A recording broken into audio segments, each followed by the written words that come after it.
So welcome to this video. My name is Alex.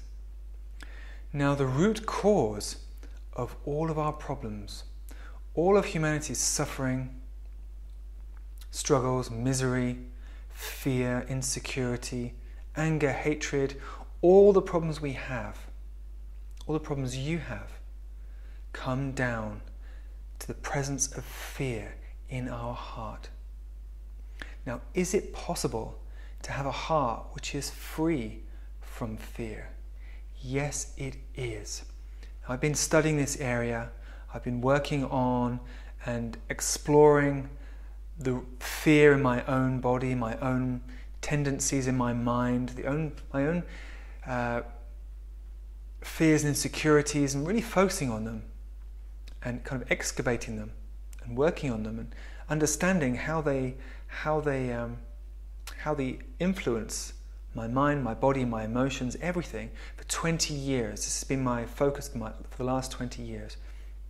So I can tell you with authority from experience that it is possible to master fear. Because the situation essentially every human being is experiencing on this planet at the moment is that fear is the master of us. We cower beneath the fearful thoughts that come up, and we allow ourselves to be threatened by these fearful thoughts.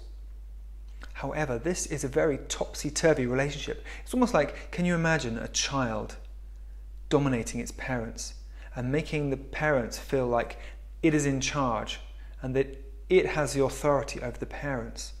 Like a 5-year-old child, for example, frightening its parents and making them feel that they should be subjugated and that they should be oppressed and scared of the child. Well, that's how it is with fear.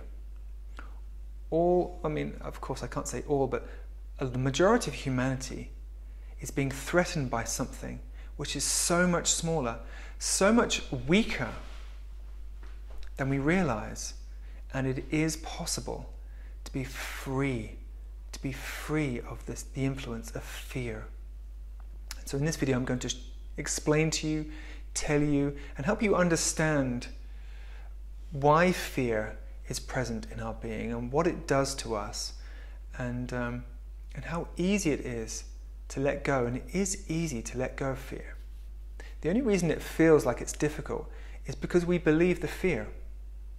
And fears are multi-layered, and what we have to do is become alert to the voice of fear so that we know when we're listening to a fear, so that we understand that we're under the influence of fear. And as I said, it's very multi-layered, and some of the fears are very subtle.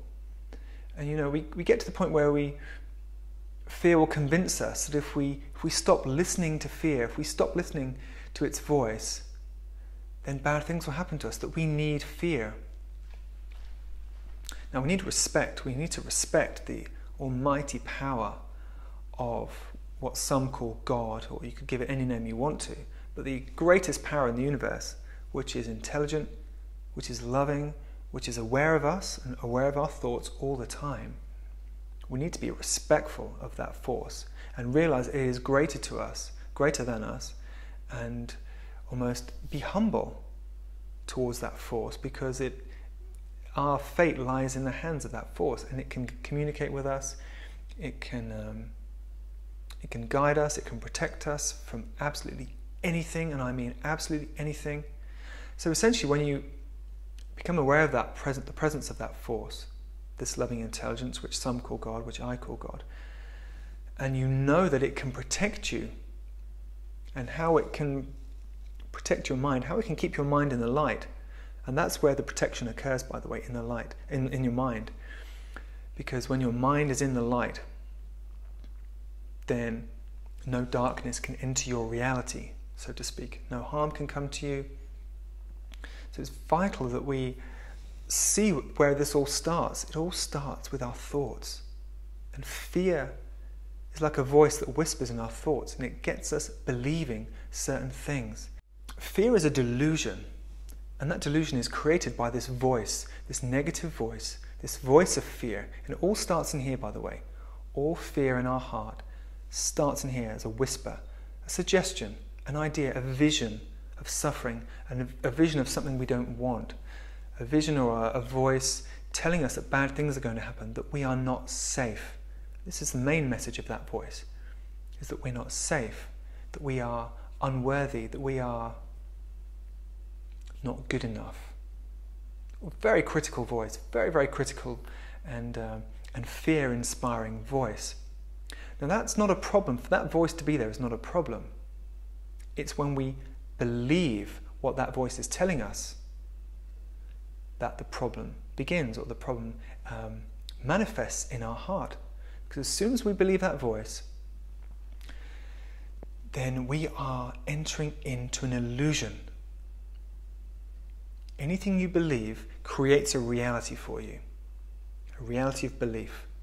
And as soon as you believe that voice, which is essentially a voice which brings darkness into a place of light, it's a little bit like the Garden of Eden.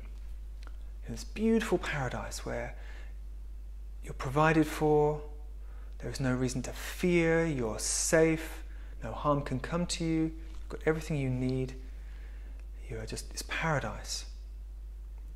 Yet, while you're in that paradise, there's this voice whispering to you saying, that God, he's got a bad agenda, you should be angry with him, you shouldn't trust him, or you should be afraid of him, or bad things are going to happen to you. In this paradise, you're not completely safe. You should be afraid, you should be anxious for your safety. And so here we are in this paradise, and we're believing these visions of darkness. So what happens to us is these visions of darkness descend upon our mind and put out the lights like clouds surrounding the sun, dark clouds which kind of cover the sun. And suddenly reality becomes a bit darker. This paradise doesn't look so bright and beautiful. It seems a bit darker. And then that darkness comes into our heart.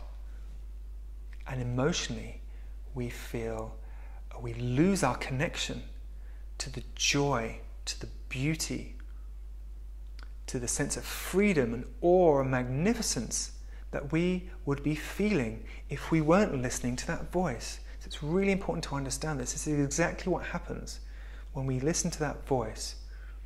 And of course, we've been listening to that voice for many years, many, many decades.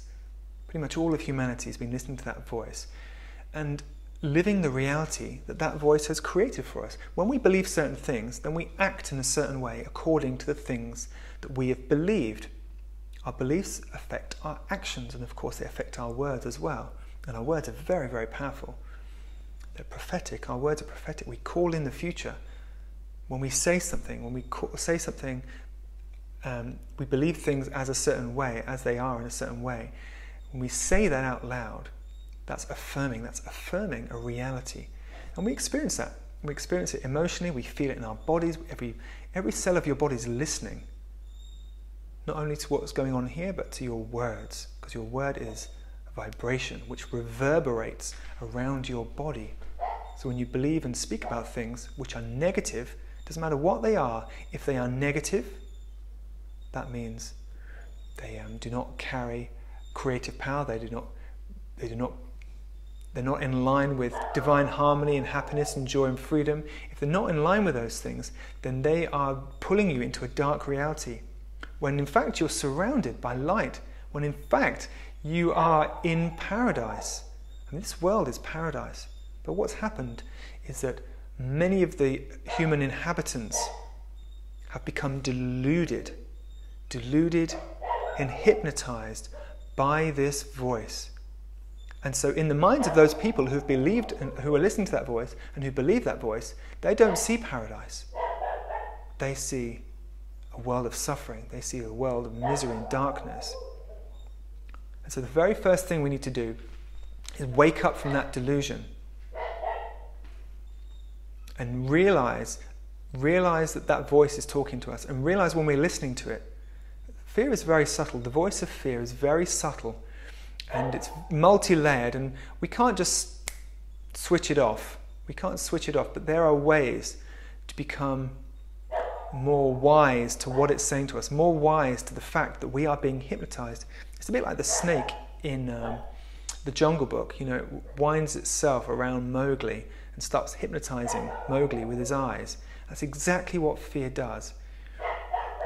It whispers to us and it tells us these stories about who we are, stories about what's going to happen in the future, stories about what's happening in the world, stories about what other people think of us, stories about how we've messed our life up. All these stories are whispered to us by this voice. Don't need to give that voice a name. People do, but it doesn't matter what you call this voice. It's a voice whispering to us, which is trying to stop us seeing the reality, the divine reality that we live in. There is no reason to fear. There is no reason to be anything but grateful and joyful, to live in peace, to live in gratitude. There is no reason except that we believe that voice. We believe the hypnosis.